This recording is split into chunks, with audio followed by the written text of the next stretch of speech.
Malgré le fait qu'il demeure restreint à une chaise roulante, les habiletés mutantes de Charles Xavier sont extrêmement puissantes. Bienvenue sur WatchMojo.com et aujourd'hui nous allons explorer les débuts du Professeur X, le fondateur des X-Men. Nous avons choisi de nous baser sur l'histoire qui s'est déroulée dans les bandes dessinées originales des X-Men. Fils du chercheur nucléaire Brian Xavier, Charles a grandi sans conscience de ses habiletés anormales. Son père s'est fait tuer quand Charles était garçon dans une expérimentation ayant mal tourné, et bientôt après, sa mère Sharon a marié Kurt Marco, un collègue de Brian. Le nouveau demi-frère de Charles, Kane, l'a tourmenté constamment et est devenu extrêmement jaloux des habiletés académiques et athlétiques supérieures de Charles.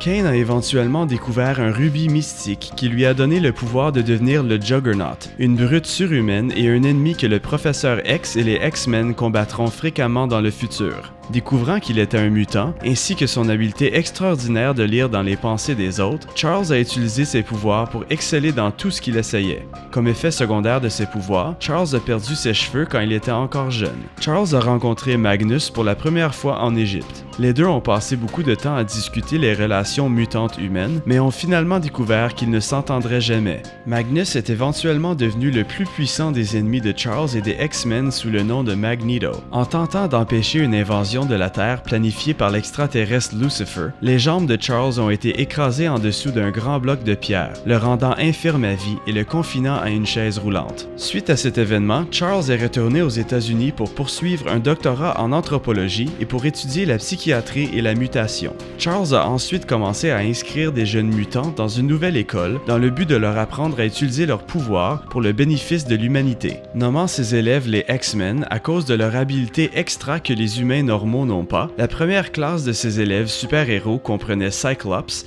Iceman, Angel, Beast et Jean Grey, aussi connue sous le nom de Marvel Girl.